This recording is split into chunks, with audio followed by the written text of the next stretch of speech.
jumped on the tables and they jumped on the chairs. I think one table got broken.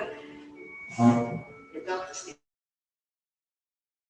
she was ultimately, it was right. She was able to really recuperate. Doctors couldn't believe what happened. Everybody was amazed. In 1951, my youngest sister, Amina, she wasn't quite 2 years old. My mother brought boiling water up into the bathroom. She ran downstairs. When she came up, Amina was in that boiling water, in that big pail of boiling water. They took her to the sick children's hospital. They said the kidneys may have burned through, the heart will give out from the stress, and the lungs were also compromised. It was Thursday. He said that she's not going to live today. My father turned to his brother-in-law, Rabbi Chodakov, and asked him to speak to the Rebbe. The Rebbe said, make a Kiddush this Shabbos and things will be all right. Nobody felt like making a Kiddush. It was a very, very strange thing.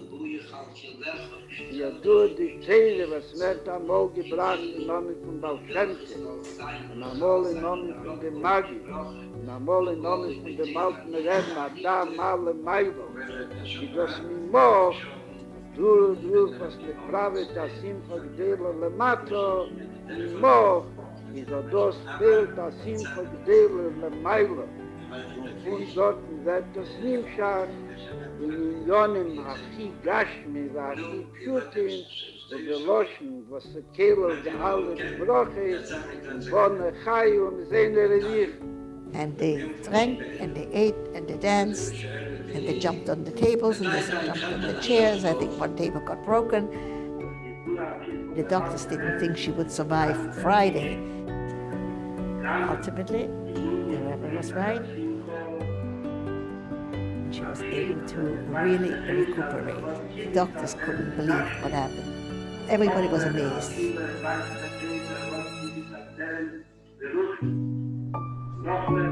יום אחד אני מקבל מכתב מהבית, שאבא קיבל התקפת לב, והוא במצב אנוש. אני מקבל מכתב כזה, מה אני צריך לחשוב? מה, כן, אז אני הכנסתי מכתב לגילי. כבר אינני יודע מה לחשוב. אז הרבי לקח את המכתב הזה, עשה קו מתחת למילים האלה, הוא כותב, ולפלא, 3 סימני קריאה ככה, אתה רואה את העוצמה שבזה ככה, ולפלא, שהרי ידוע בכגון דע, ציווי נשיאנו רבותינו, טראח גוד ורדזיין גוד, ואחכה לבשורות טובות.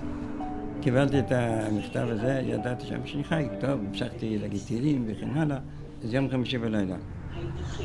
Schaß der Betochen ist, wie sie darf zu sein, wie sie nach Neiten al-Haschlech al-Hashem Yehovcho, eben hu yechal kelechot, stell der Ebesch der Eche zu, die Kelim, in welches soll sein und chal sein und herabkommen die Broche, בגולוי בטבע הנירי והניגלה.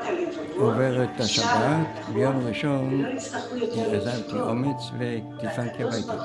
אמא שלי מרימה את הטלפון, שאלתי את מה שלום, אבא יצא מכלל סכנה.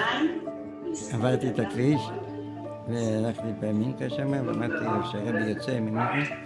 נו, אירותם שטויבס פמיר? אמרתי לו, כן, יצא מכלל סכנה. מתי? אמרתי לו, ביום חמישי בערב. אז הוא שואל אותי, מתי אתה התחלת לחשוב טוב? ידוע אפילו דראלת רבים ספר תני קדישה, איזה מגמי, ימיני פון היפך השמחו, אפילו wenn sie weiß zerfällt, also wird sie bis auf den Bedachschmier. Und noch mehr, אפילו wenn weiß zerfällt, wird sie bis auf den Beruchnis. Noch mehr, אפילו wenn die sie bis an den Tag in den Zius auf die Schöne Stemmen. לא היו לנו ילדים כמה שנים, דבר שמאוד מאוד כאב לי. וזה היה עם דיאגנוזה של רופא שטען שאני לעולם לא אוכל, מבחינה ביולוגית, אני לא אוכל ללדת ילדים. אמרתי לבעלי שאני רוצה לנסוע לרבה. Now you remember you asking about it. Could thinking actually have an effect? And the answer is yes. With all that being said, there has been a campaign הייתכן שבחורה שלמדה בבית יעקב תולה תקווה אך ורק ברפואה הקונבנציונלית, ואפסה תקווה מן השמיים. מן הראוי שישבו וילמדו את ספר חובת הלבבות, שער הביטחון, ולא יצטרכו יותר לבכות, והקדוש ברוך הוא יברך אותם מבנים ובנות חסידיים, יראי שמיים, ויזכו לגדלם לתורה. Master of the universe, we the children of Israel are united around the world at this moment, are crying out to you, please accept our prayer with grace and kindness. We sincerely thank you for all your daily blessings. We also ask you to send Mashiach now and redeem us with mercy from this too long exile and all suffering to bring peace in the world. We can't wait anymore. We also desire your great and one name to be revealed and your presence back in the rebuilt Beis HaMikdash, the holy temple. Together, Shema Yisrael, Adonai Eloheinu, Adonai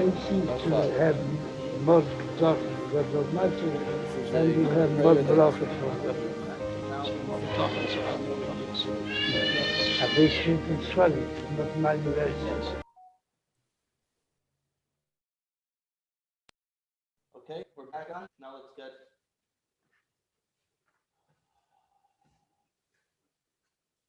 You enjoy the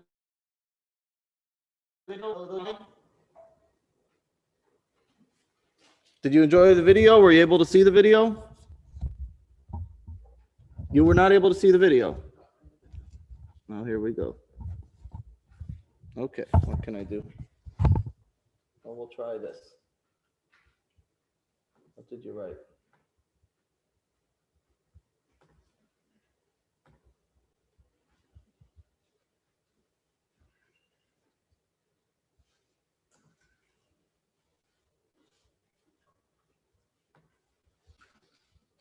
See the screen. We did see it. Someone says, sorry. We can see the screen. We cannot hear very well. Subtitles. Okay. What am I going to do? All right, there you go. Okay, today's lesson number 4. If you remember last week, we said that we were going to skip a lesson and then go back to lesson number 4. To the joy of struggle. Now, some people did request to do the 6th lesson. What is the general census? That would be next Sunday. What is the 6th lesson? The 6th lesson is spiritual outlook on joy. In other words, it's less practical and it's a little bit more spiritual. Yes. No particular reason. Just I thought that as a rerun class, I usually don't do all the classes, but I can do it if everybody wants to come next week. If everybody's available to come next week, then Yes. we can do it as well. Yes, let's do it. Yes. Okay. Yes. So let's take a look today. We're going to talk about personal self-improvement. How do we deal with struggles, our internal flaws, deficiencies from a source of distress and turn that into a source of happiness. Now, this class per se is not necessarily about how to deal, how to work on your inner emotions and internal flaws and deficiencies. That's not necessarily what today's about. It's more about being able to see yourself overcome those issues and that it shouldn't affect your happiness. I mean, of course, how to deal with it is really a lesson on its own, and hard to cover in one class. But let's take a look. Look at exercise number 1. A list of 7 things that make you feel bad. Use a pencil to number them from 1 to 7. And I think this is important. You don't have to tell me what you're writing, but if your wallet is stolen and now you need to file a police report, get a new driver's license, and cancel your credit card, how bad does that make you feel from 1 to 7? If you lose your temper and you yell at your child over a minor offense, reducing him or her to tears, how bad does that make you feel from 1 to 7? If your company is downsizing and you lose your job, how bad does that make you feel? Again, how bad does it make you feel? Not how annoying is it, but how bad does it make you feel? You mess up at work, but someone else is blamed for your mistake and gets fired for it. You lack the courage to speak up, and no one is wise, and no one is the wiser. A moment of weakness, you do something that deeply hurts your spouse. She forgives you, but you feel that your relationship will never be the same again. A friend in need asks for your financial assistance, is within your needs to help him, but you plead poverty and you turn him down. You break your leg and fall, resulting in a long and painful recovery, costly medical bills, and the cancellation of your vacation plans. So which of these make you feel the worst? And I would venture to say that probably, at least at this point in the lesson, probably most of you answered by the ones that were more physical financial hardships.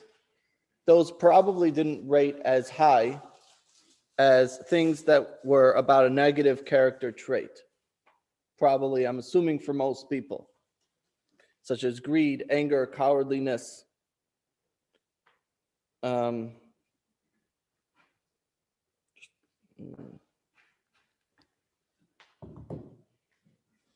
So earlier in the course, in lesson 2, we talked about dealing with material concerns that could be impediments to happiness and how to deal with things that could just get in the way, and about having patience and mindfulness and hope and gratitude and focusing about things that are true and meaningful and so on.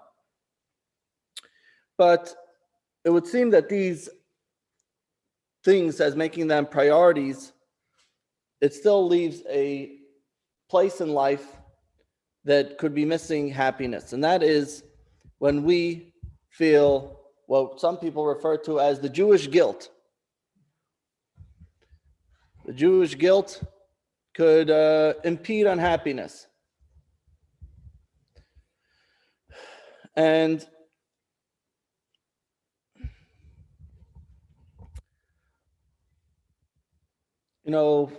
they say a very wealthy man loses all his money and he goes to the psychologist to deal with his issues, and he comes to him and says he says it's so bad, you lost all your money, you lost all your wealth.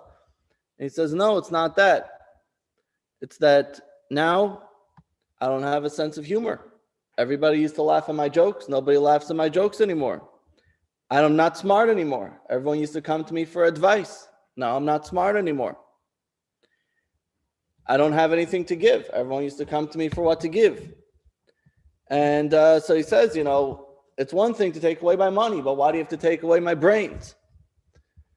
So when it comes to physical things, you feel like, okay, listen, you could cope with it, deal with it.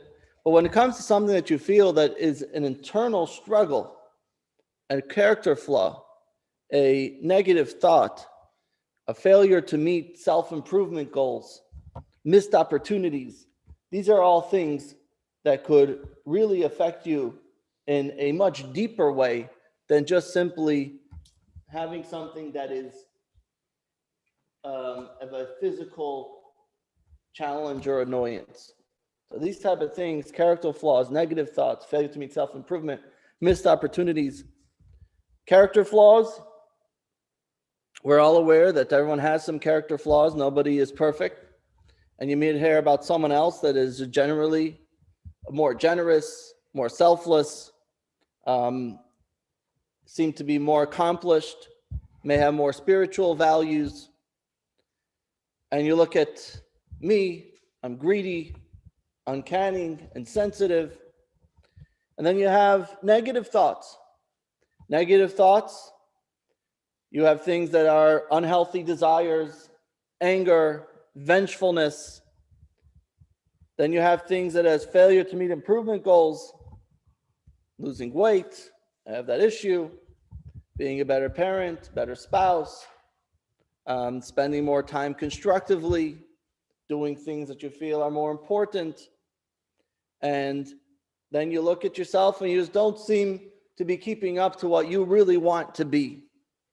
Missed opportunities, looking at some opportunities that came about just a sheer laziness, that you realize if all I had to do was to get up early and I would have been there. Are you all with me online? You could hear me?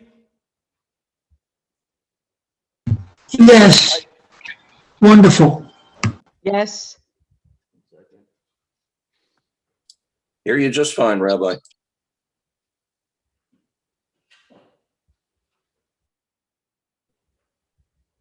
Okay. Yeah? Can I hear you now?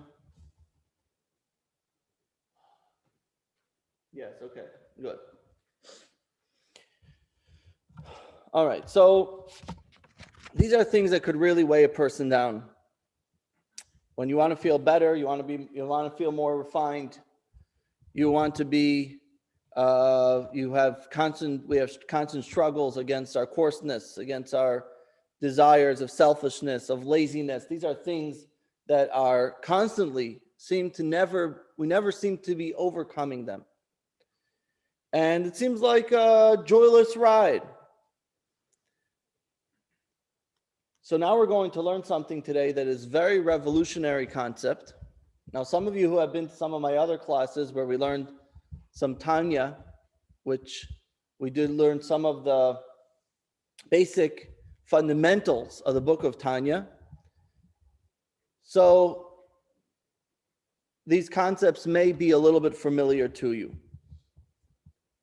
And that is, this is the revolutionary concept that we're going to experience today.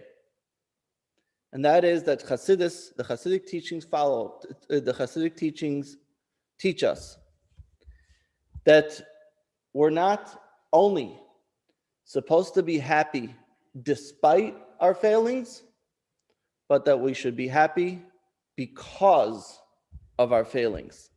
Now you say, well, how could that be? Is it good to fail? Well, let's see. When it comes to personal struggles, as enumerated above, so there's a wide range of problems and challenges that we have. And for each of these, there's a wide range of responses to each of these challenges. You go into any bookstore, a self-help bookstore, and the biggest row of books is self-help books. The only thing that can't be helped is the one that's looking at the books. But the books are there.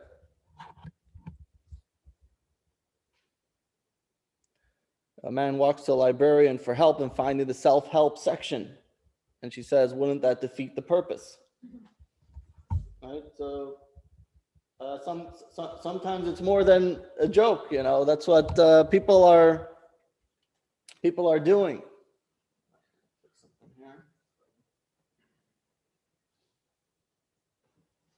Okay, so in other words, whatever you're doing with, whatever is teaching with these issues, it's basically a lifelong battle. And this is what gets us down the most. Any book that's going to tell you that just do this and you'll finally overcome it is not being honest with you. And this is what the Torah and the Hasidic teaching shows us, that we could maintain a happiness amidst our struggles, even while we're still in the middle of them. Now, to give you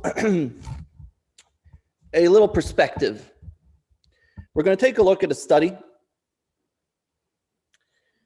This is in text number 1, Robert Neely Bella, where he did this study and he split what we do in life into 3 sections, into 3 types of perspectives that we could see what we do in life. The first one is a job. The second one is a career. And the third one is a calling. And by each thing in life, this could play out in many different ways. A job means just a way of making money, making a living. A career means traces one progress through life by achievement and advancement in an occupation. And the strongest sense of calling work constitutes a practical ideal of activity and character that makes the person's work morally inseparable from his or her life. Now, let's take a look. Text number 2A, a job. Mr. A works primarily to earn enough money to support his life outside of his job. Mr. A's job is basically a necessity of life, a lot like breathing or sleeping. He often wishes the time would pass more quickly at work. He greatly anticipates weekends and vacations. If Mr. A lived his life over again, he probably would not go into the same line of work. He would not encourage his friends or children to enter the line of work. Mr. A is very eager to retire. That's one type of person. It's not a person, it's a perspective. It's not about the person or the job, it's the perspective. Text 2B, career. Mr. B basically enjoys his work, but does not expect to be in his current job for 5 years from now. Instead, he plans to move on to a better, higher level job. He has several goals for his future pertaining to the positions in which he would eventually like to hold. Sometimes his work seems a waste of time, but he knows that he must do sufficiently well in his career, in his current position, in order to move on. Mr. B can't wait to get a promotion. Okay, in order to move on. And finally, the calling. Mr. C's work is one of the most important parts of his life. It is one of the first things he tells people about himself. Mr. C feels good about his work because he loves it and because he thinks it makes the world a better place. He encourages friends and children to enter this line of work. Mr. C would be pretty upset if he would be forced to stop working, and he is not particularly looking forward to retirement.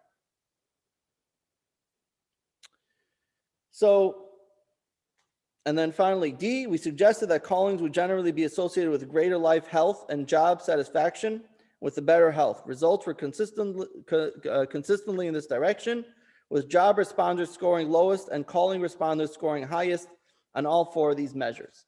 So this brought about the way someone saw what they do in life changed not only the way they see their life, not only their perspective, but also greater life, health, and job satisfaction was affected as well. Okay, so let's take a look at some of these findings. I'm going to go to the second paragraph in text 3. Amy Resnesky, pronounced Resnesky, a professor of business at New York University, and her colleagues are the scientists who made this important discovery. They studied 28 hospital cleaners, okay? They're hospital cleaners, each having the same official job description. The cleaners who see their job as a calling craft their work to make it meaningful. They see themselves as critical in healing patients.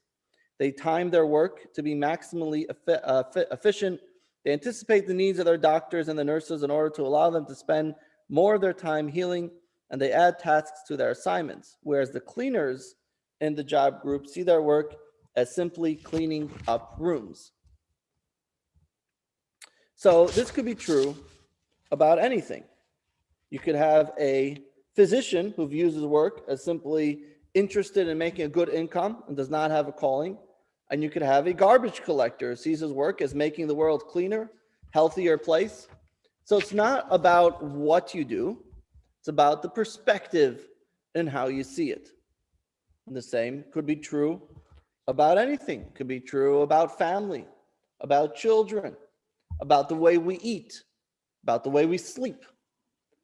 Everything in life could be seen in these three ways. So how do you see these things? Employment. Is that a job, career, or calling? Caring for and spending time with your family. Is that a job, career, calling? Volunteer work and charity, job, career, calling? Struggling with my character flaws and personal shortcomings, is that a job, career, calling? Community involvement, is that a job, career, calling? And religious observances, is that a job, career, or calling? Anybody want to weigh in these?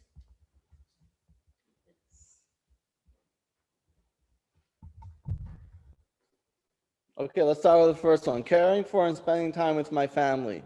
No, sorry, first one, employment. A job, career, or calling? All three, depending on your own thoughts. All three, okay. How do you see? How do you see? Mine is definitely calling. Oh, calling. Okay, you feel calling. Good. Okay, wow, that's impressive.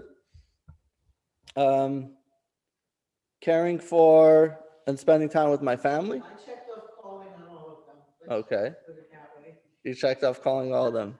Okay, we're done. Let's leave. I have to work at changing my thoughts on some of them. For my job, it's an easy one that it's a calling, but for some of those, I have to really work at it. Well, sometimes people may say that spending time with their family is a calling, but they may treat it like a job. Right? In other words, you have to really be honest, not only about what you think, but how are you actually experiencing those things. A volunteer work at charity, probably most people will see as a calling, otherwise they probably wouldn't do it. But what about struggling with my character flaws and personal shortcomings?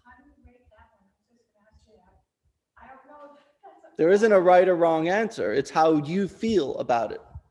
Do you just want to get it out of the way? Then it's a job. Do you want to try and work on it step by step? Then it's a career. If you feel that there's a higher purpose within it, then it's a calling. So do you feel that dealing with your negative character traits is a calling? And the idea over here is that we're going to see, obviously, that it's a calling. But what does it mean that it's a calling? It means that there's actually something of a higher and deeper and meaningful purpose in the struggle in life. And that is where it's such a revolutionary concept as taught in the Hasidic teachings. And the first part of the revolutionary concept is, as brought down in Tanya, but it's actually a quote from a previous Kabbalistic source known as Reb Chaim Vital, who was one of the great Kabbalistic writers from 1543 to 1620. He lived in the city of Tzfat. And he wrote as follows. I'm reading the Hebrew. Every Jew, whether righteous or wicked, has two souls. One soul from Klippa, and the other side, i.e. negative forces in creation. This is the soul that vests herself in the personal blood to vitalize the body, and is the source of all bad character traits. The second soul, the Jew, is a veritable part of God above. So what are we learning here? We're learning here that you're actually, when you have an issue with a character trait, there is actually two yous. You are actually made up of two individuals. One is a selfish individual, which we're calling the animalistic soul. I just gotta put this in here. And the source of all bad traits, and also some good ones. It's basically anything that is focused on self. That it could even include healthy things, eating, sleeping, things that are necessary for self, but it's focused on self. The second one is the godly soul. That is everything that is focused on. Keep turning here. Okay, can you hear me better now? Yes. Okay. I'm sorry, I keep turning away because I'm trying to turn up I'm trying to move the slides. Much better. So there's the selfish soul, which means everything that is for myself. And then there is the godly soul, which means everything that is for a higher purpose, for a godly purpose, or for any higher purpose, something that is not for myself. Now, in most cases, things that are negative or bad traits, bad character traits, would be things that are for myself. It's not always so. Sometimes people are kind because they want to feel good about being kind. That comes from the animal soul. If you pray because you want to feel better about yourself, then that may also be. On the other hand, as we'll see, sometimes dealing with negative character traits, but you're doing it only because this is what is expected of you, then that could be something godly. I want you to look at the next exercise. There's a lot of exercises today, but this helps understand this. On page 134, just answer yes or no. Don't tell me what you answer. I'm a selfish person, yes or no. I'm not a selfish person, yes or no. At the end of the day, the only thing I really care about is my own existence and well-being, yes or no. I know that it's not just about me, and there are things that are greater and more important than my own existence, yes or no. I would never knowingly do something to hurt another person, yes or no. I know that I've hurt others in pursuit of my own goals, yes or no. I sometimes feel glad when someone else fails. I would never rejoice over someone else's troubles. When I really want something, I find it difficult to resist it, even when I'm harmful, and I'm careful to weigh short-term gains against the long-term harm they might bring. So I'm assuming that if you did this exercise, you would probably find two of these issues. Number one, probably find that it's difficult to get a definitive answer on some of these questions. But more importantly, if you did answer yes or no, you probably find that you're giving yourself contradictory yes answers or no answers. Right? Am I correct with that?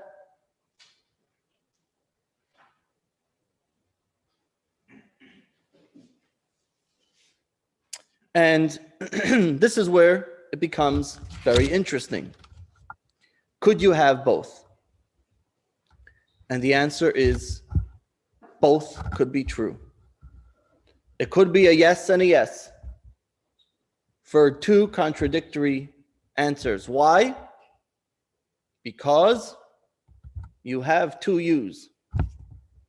You're essentially made up of a dichotomy. We have two selves within us, and they're battling each other.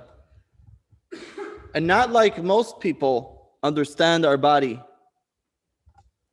that there is a certain psyche that's a good psyche,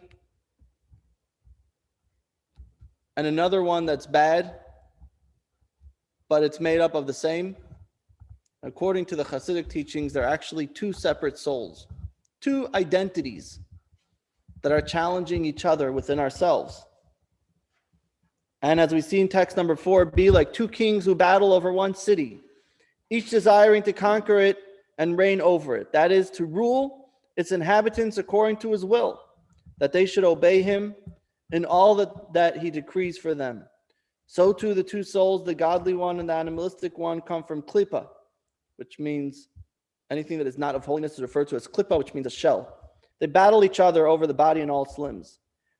The desire and will of the godly soul is that she alone should rule over the body and govern it, and that all its limbs should obey her and abnegate themselves completely to her and serve as a vehicle for her. On the other hand, the animal soul that is from klipa wants the very opposite. It desires this, however, for the person's own good, that he should overpower her and defeat her, which is an important line, but we're not going to focus on that so much. But what do you see? There's a battle going on. There's two opposite sides. And so when you feel yourself torn between two selves, that is what your moral, spiritual self is wondering, who am I? I know it's not me, but if it's not me, then why am I doing it? If it's not me, why can I not overcome it? I know that the real me really wants something that is a much greater character. But nevertheless, at the same time, I'm striving for the self-fulfillment and the self-gratification, and I don't seem to be doing it the way it's really meant to be. To give a little bit more perspective here,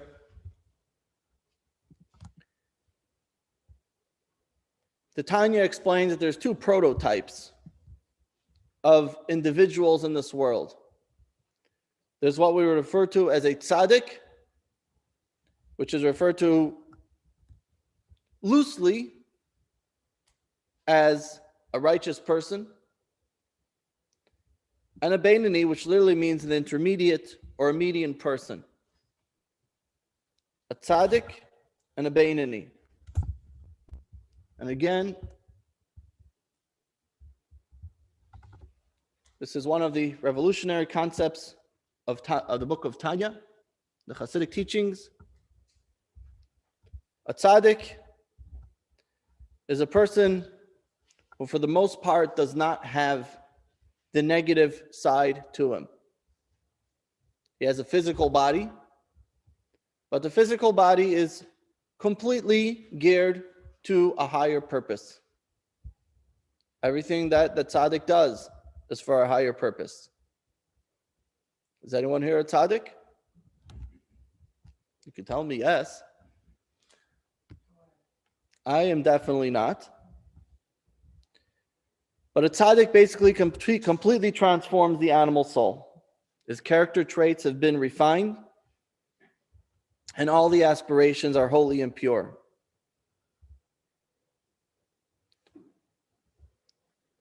They say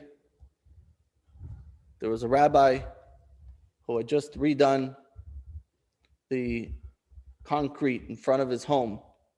And suddenly two little kids next door come and start jumping in the concrete, which was still wet, and destroying it. And the rabbi comes out and starts screaming at them, loses his temper, get out of here, what are you doing? You're ruining my home, you're ruining my the whole look over here, everything is destroyed.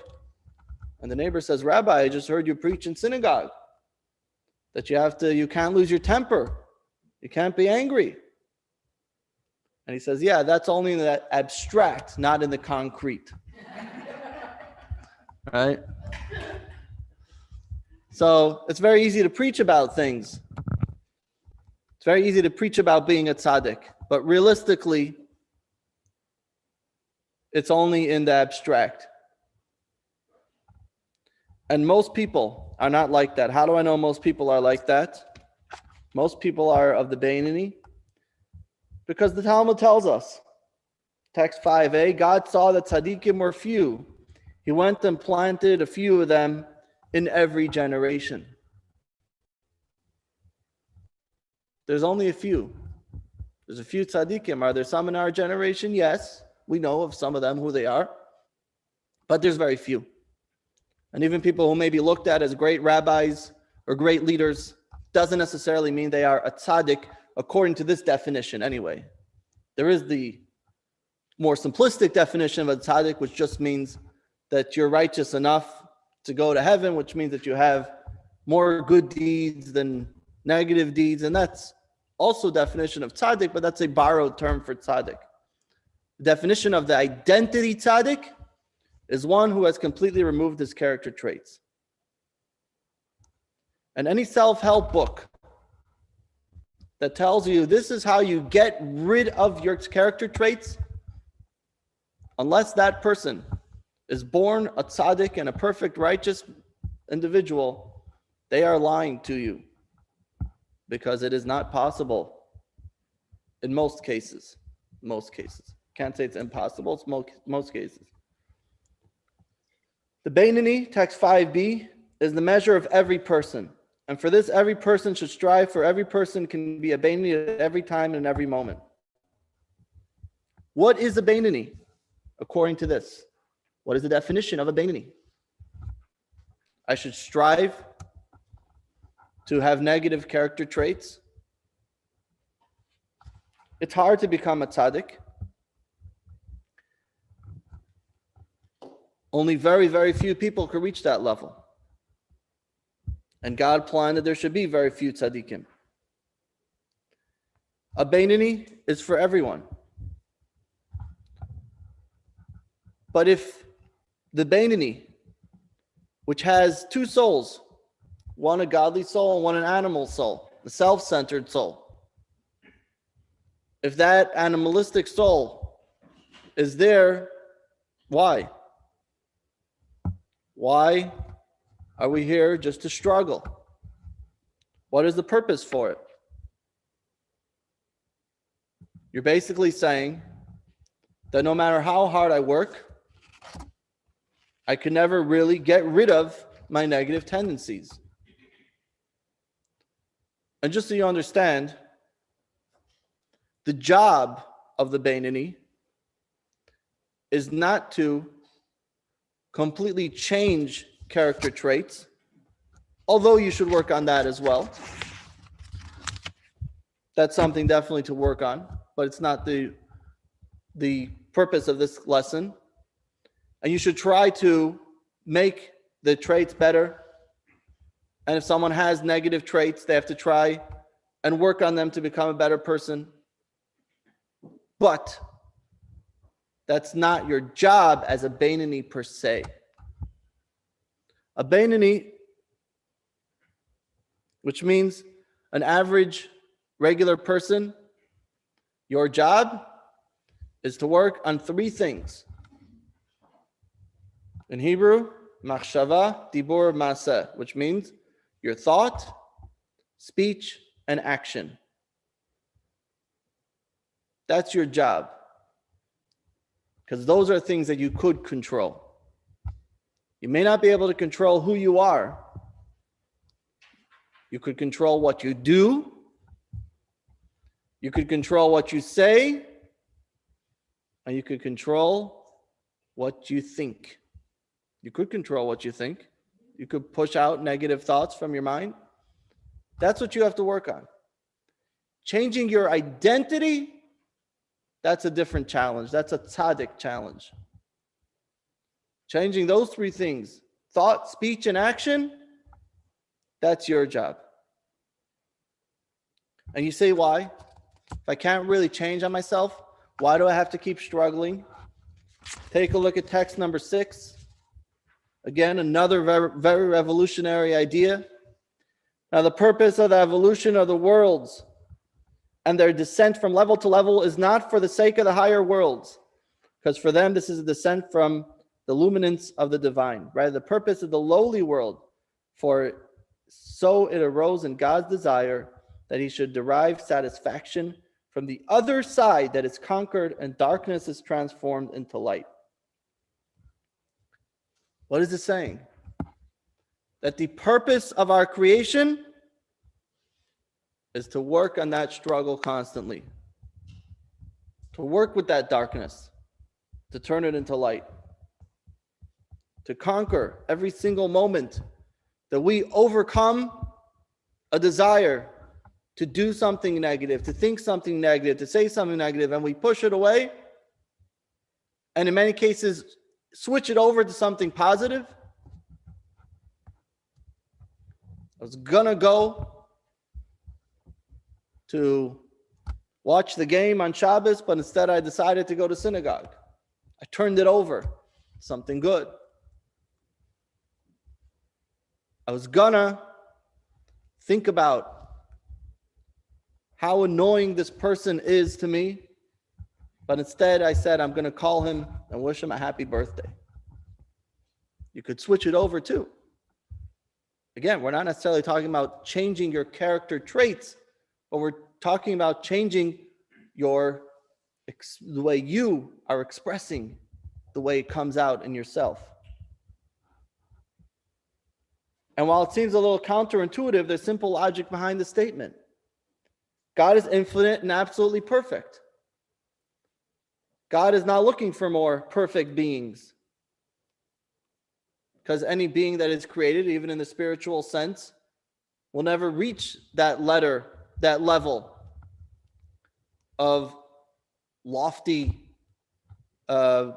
development that God is, so to speak. Rather, he created worlds that have negative in them, that have darkness, that have challenges, and says every moment that that individual overcomes that is incredible.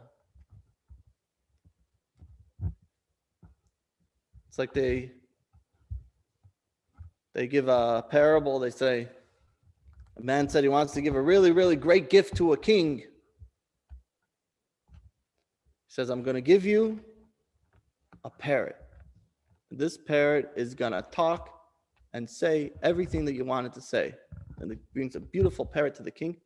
Wow, that's beautiful. And it says, hello, how are you? Good morning. It's beautiful. So another guy says, wow, I'm going to go and go donate my friend to the king. And we'll dress him up to look like a parrot. And I'll say, hello, good morning, how are you? And of course, this is ridiculous. I don't need someone that I know could already speak to get there and speak. You can get a bird to speak. That's something unique. In a certain sense, that's what we are. Physical creatures compared to a spiritual realm. It's like the parrot that's able to speak. When we do a mitzvah, when we study Torah, that's the parrot, in a sense, doing that. So, how do we conquer? Well, God has no challenges. He has nothing that he could put up that could resist him. But God made beings that are able to overcome these negative character traits. And we are created imperfect character beings. And every moment that we overcome that, we are dealing with a very, very high achievement for every single time we overcome these challenges. Is there a question here? Parrots only say what they hear. Okay. I think we understood the point.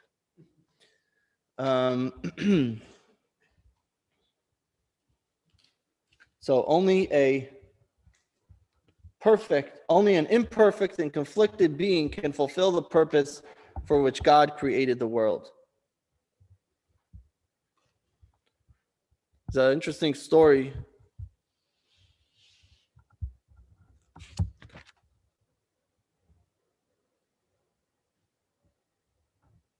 Let me first do the next test. Maybe we'll get back to it.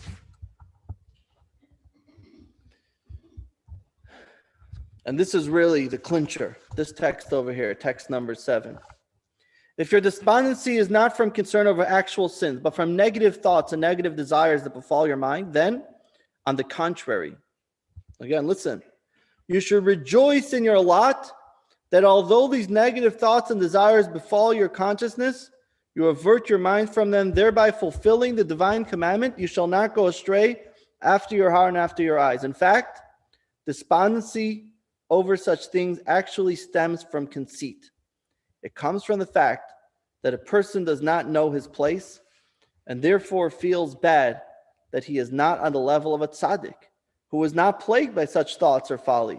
But if he knew his place, that he is very far from the level of tzaddik, and that he should aspire to be a Beinoni, then indeed this is the character of the Beinonim and their task in life, to subjugate the negative impulse and thought rising from the heart to the mind. So we're saying not only should it not get you upset, on the contrary, this is actually should bring out happiness.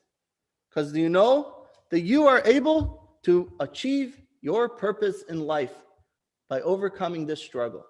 Because if you looked at yourself and said, why do I need this? I shouldn't have to do this. What do you mean you shouldn't have to?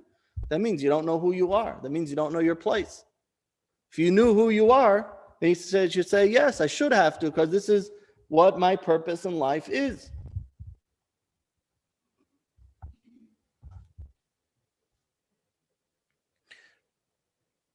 Rabbi Gorevich, who was Chabad Shliach in France, he once told a story about an individual who came to him, and he had he was a friend of his, and he came to him and said that he found a non-Jewish girlfriend and he was planning to marry her. And Rabbi Gorevich was obviously very despondent. He wasn't happy about it. And the guy told him, there's nothing you could do to change my mind. And I don't know exactly why. I think he was going to New York at the time. So Rabbi Gorevich said, why don't you go and go to the Rebbe for a blessing and tell him your issue. He said, I know, but he's not going to change my mind. But I'll go because why not? And so he went, and the Rebbe was giving out dollars on a Sunday. And he came by him, and he said, I want to marry Shikta.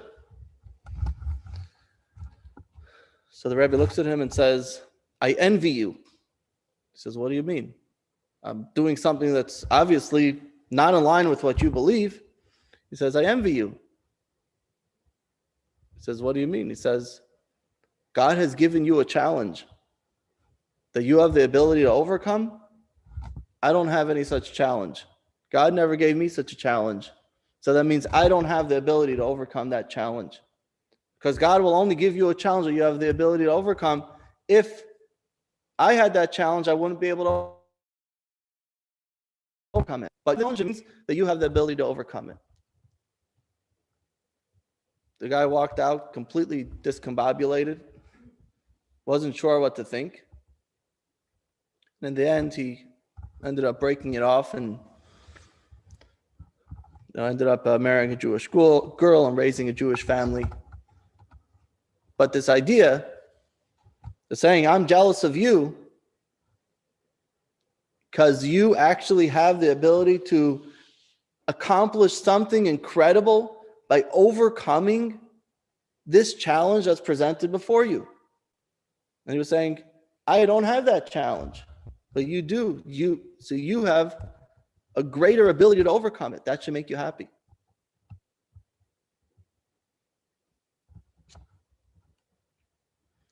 I met recently with, I don't know if this is so relevant, but with a very successful businessman. And he said that my father told me that if you're never making mistakes, then you're never doing anything. Right? Text number 8. With each and every act of rejection by which a person thrusts away the negative impulse from his mind, the other side down below in his world is conquered. And because a stimulus from below causes a stimulus from above, the cosmic other side above is suppressed as a result. Nowadays, stimulus has a different meaning. Thus the Zohar extols the great pleasure that God derives when the other side is conquered here below. From then, the glory of God is exalted above all, more than any other sources of praise, and this elevation is greater than any other. Therefore, a person should not feel dejected, nor should his heart be terribly distressed, even if he is engaged in this conflict all his life, for perhaps it is for this that he was created, and this is his task to constantly conquer the other side. So God created an imperfect world, and God configured the psyche of the human being. He designated as his partner in creation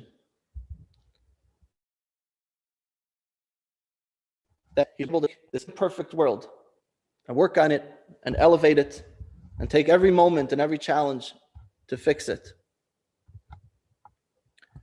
Only human beings have this. Animals don't. They do whatever they're created to do. Now, tzaddikim have a different purpose. The vast majority of their purpose is to keep reaching higher potentials. And those are needed as well in this world, to keep reaching a higher level and bringing more, the deepest gratification to their creator for their level. But when we understand who we really are, the point is that we'll never feel dejected by not being able to completely overcome ourselves, because we know that that's who we are and that's what we're expected to do. And the challenge and struggle shouldn't be looked at as a sad moment, but it should be looked at as an opportunity to overcome it, and through that being able to reach a very high achievement every time we do that. Quick video.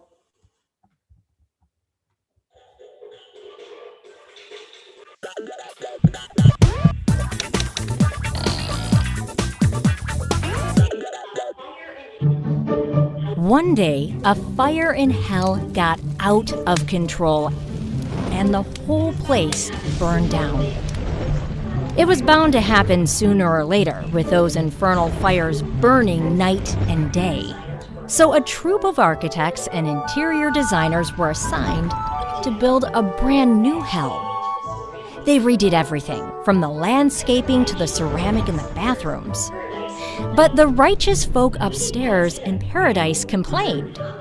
The wicked guys get a brand new modern complex while we are housed in this old dilapidated place? Is this justice?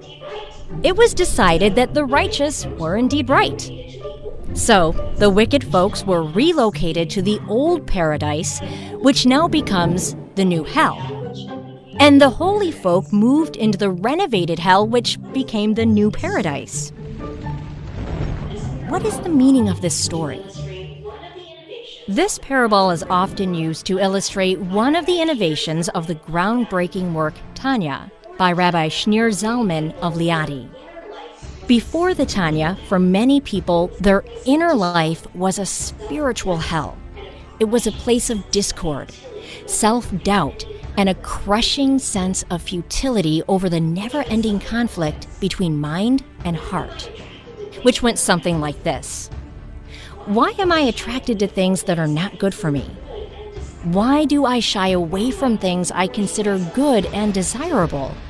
Why do I need to force myself to do what I want to do? Am I such a weak and confused creature that I cannot act on my convictions? The spiritually aspiring person yearned for a paradise of inner tranquility. But this yearned for paradise never manifested. The Tanya affirms that there are two selves inside us, a moral and upward-reaching godly soul, and a selfish and materialistic animal soul. And yes, these two selves are engaged in a constant conflict. But according to the Tanya, this inner turmoil is not a spiritual hell. It is a spiritual paradise. For this is our calling in life. Our internal struggles form an integral part of a greater cosmic conflict between the good in God's creation and the negativity, which obscures that goodness. The fighting of this battle is the very purpose for which God created us. And every small victory we score in this struggle brings untold pleasure and gratification to our Creator. By revealing this truth, the Tanya turned the old paradise into the new hell, and the old hell was recast as the new paradise. Little take on it.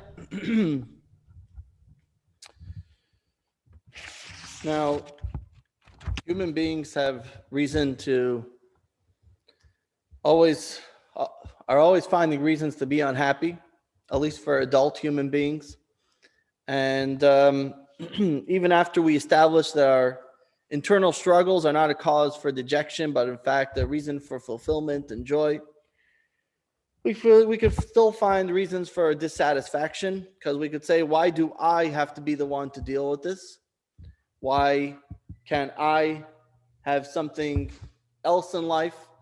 Especially looking at others, we look at someone else's life and we say, look, they don't have to deal with this challenge. I understand, but this is what God wants of me, but why do I have to be the one?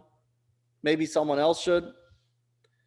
And this is thoughts that go through our mind a lot. So for that, we have text number 9. The Talmud says, Amar ben Azai, says Ben Azai, by your name you will be called, in your place you will be seated, and from what belongs to you will you be given.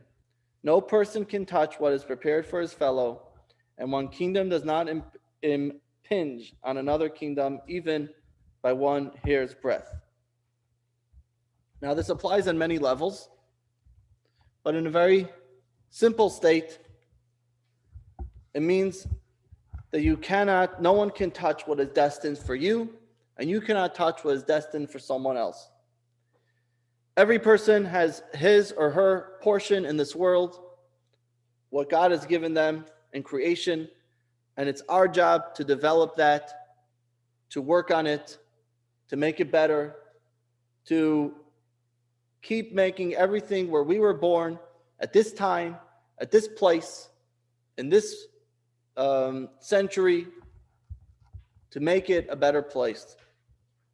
And we have to work on our identity, on our natural tendencies, on our talents. We have to use our resources. We have to use what God has given us, our talents, our abilities, to make our portion the best that it could be.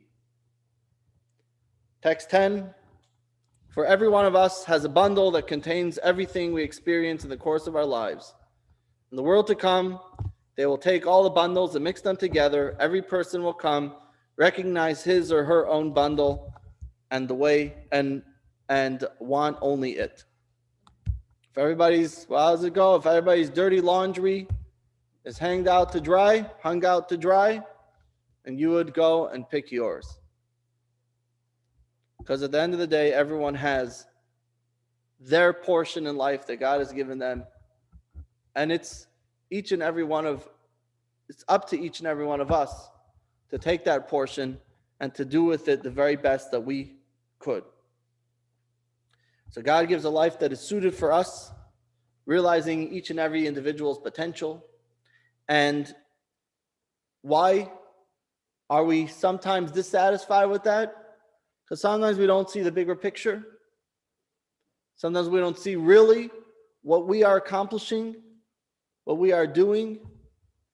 And that obscures the fundamental truth that we really could accomplish incredible, amazing things by allowing ourselves to use our talents and potentials in the place that God has given us. With all that being said, let's return back for a moment to the career or calling.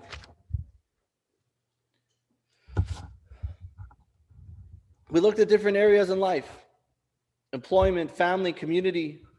And we tried to decide what we regard as a job, some things we regard as a career, some things regard as a calling. Oh, let me fix something here. Sorry about that. Okay. But as we've seen, the Tanya introduces an entirely different perspective. Even things such as grappling with our negative character traits, that is our calling. Everything in life is our calling. It's not something that we're doing ourselves. We're not working with our character traits to try and turn ourselves into a better person. In other words, it's not a passive thing that we need to get over so that we could now move on with our life. But this challenge is in its own right, dealing with these character flaws in its own right has the ability to fulfill our purpose in life.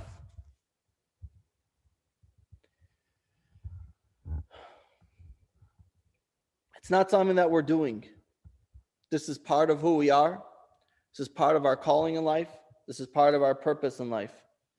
Every small victory, every time we decide to skip the snooze button and get up in the morning, that is an accomplishment in life. That's not a by the way so I could move on with my day. Every time, whatever it may be. It's an interesting story. Okay, it's still a little early. It's a Professor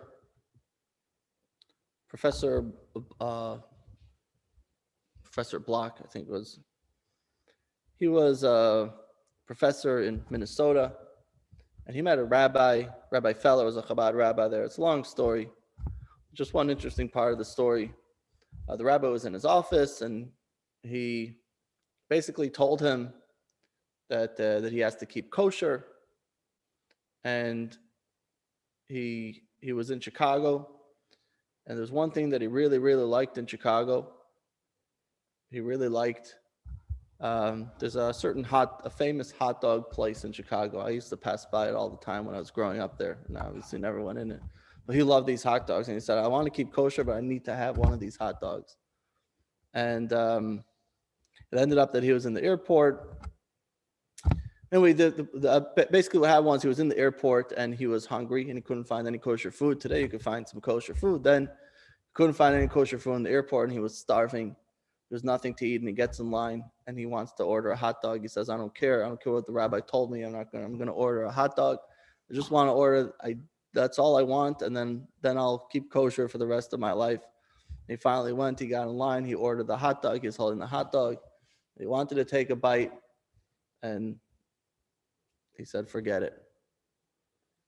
And he came to the rabbi. He was fuming. He was screaming at him. He said, look what you made me do. You made me starve. I had nothing to eat.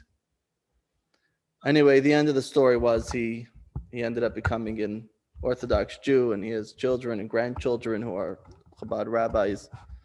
But it was just one hot dog that he had to overcome. Just that one hot dog that was in his hand. And he dropped it, and that changed his life forever. So, everyone has their thing. Everyone has their thing, and I can't tell you what it is that you struggle with. Everybody knows internally what that is. But you take that one hot dog, that could be everything in life. Could be everything in life is just dependent on that one hot dog. Let's see, text number 11. Simply stated, a Jew who walks around and is not suffused with happiness is simply being ungrateful to God. The fact that he is nagging himself, am I a pious person? Am I not a pious person? That is haughtiness. Being despondent is rock bottom, God forbid. What is the essence of despondency? Despondency means I deserve this, I'm missing that. Whether it is a material lack or a spiritual lack, it's all about me. Why should I be concerned over what I lack? I should be concerned that nothing is lacking for God. If the patriarch Abraham would wish to change places with me, I would not want this. Abraham is a tzaddik with this lofty spiritual attainments, and I'm a plain person. If I change places with Abraham, then he would be a plain person and I would be a lofty person. God would get nothing out of this exchange. The only one who would gain is me, and I would achieve loftiness.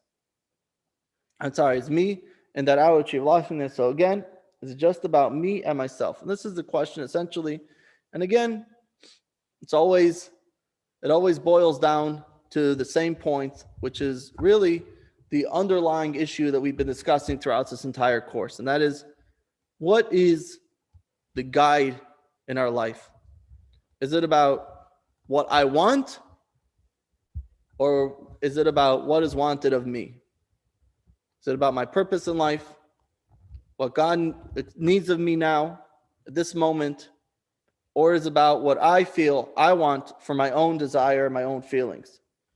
And when we make that shift, then things begin to change in our life overall. Famous story, Reb Zusha of Anipoli. He says, when I come to heaven, they're not going to ask me, why were you not like Abraham? Why were you not like Moses? They're going to ask me, why were you not like Reb Zusha? That was his name, Reb Zusha.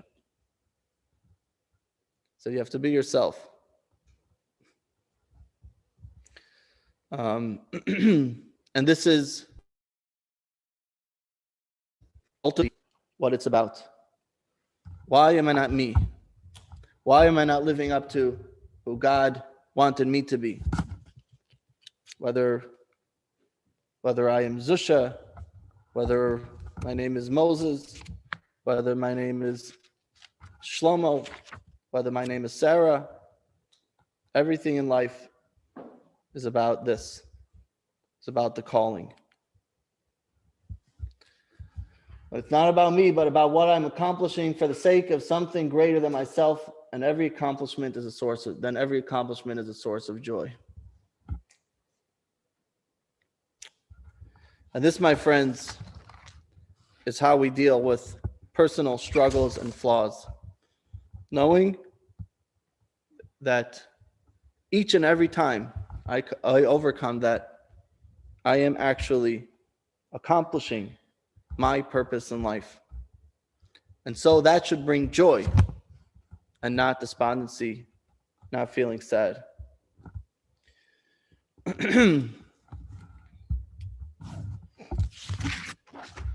Exercise for the week. Keep a daily tally of your victories you score and the internal conflict between your godly soul and animal soul. Each time you are faced with any of the choices listed below, feel free to add additional challenges, and you react with a godly response rather than an animalistic response. Note your victory in the chart. Remember, you're only making your victories, not your defeats.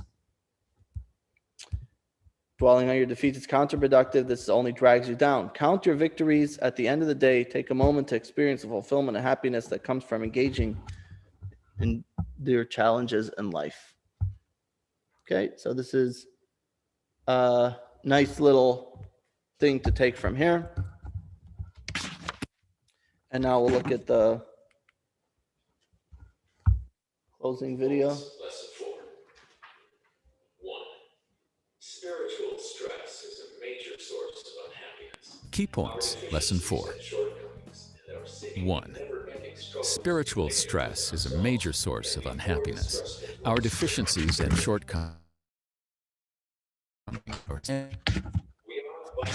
struggles with the negative within ourselves can be more distressful to us than our material trouble. We are, by nature, conflicted beings. There is a constant struggle within our minds and hearts between our self-centered animalistic self and our altruistic, godly self. 3. To be engaged in this struggle is not a negative thing.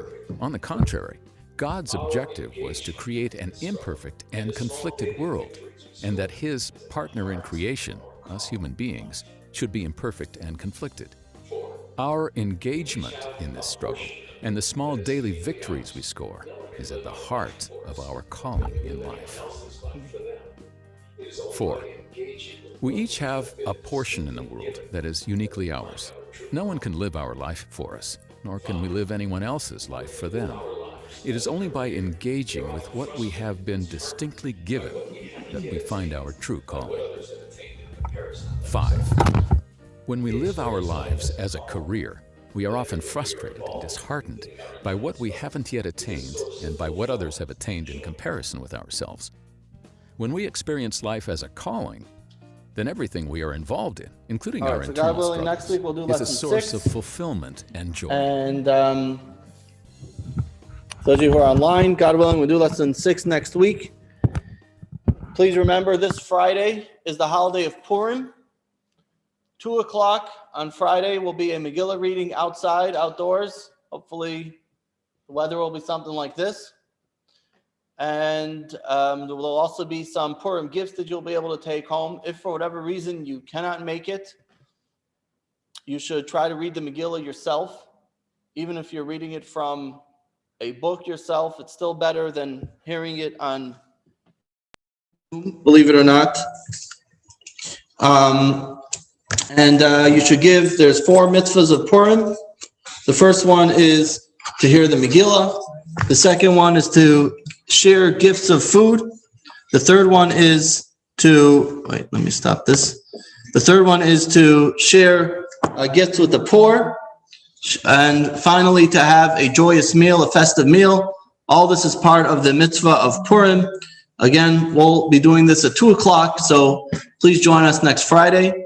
And also, for those of you who are interested, I'll be teaching I pulled out the microphone by mistake. For those of you who are interested, I will be teaching a lesson online on Wednesday night on the story of Esther with some of the background parts of the story that you may not have known. So that's going to be online on Zoom. So if you need the Zoom code, just tune in. You should be getting an email for it. You'll be able to follow that lesson on Esther, again, Wednesday night at 7 p.m. And that's it. So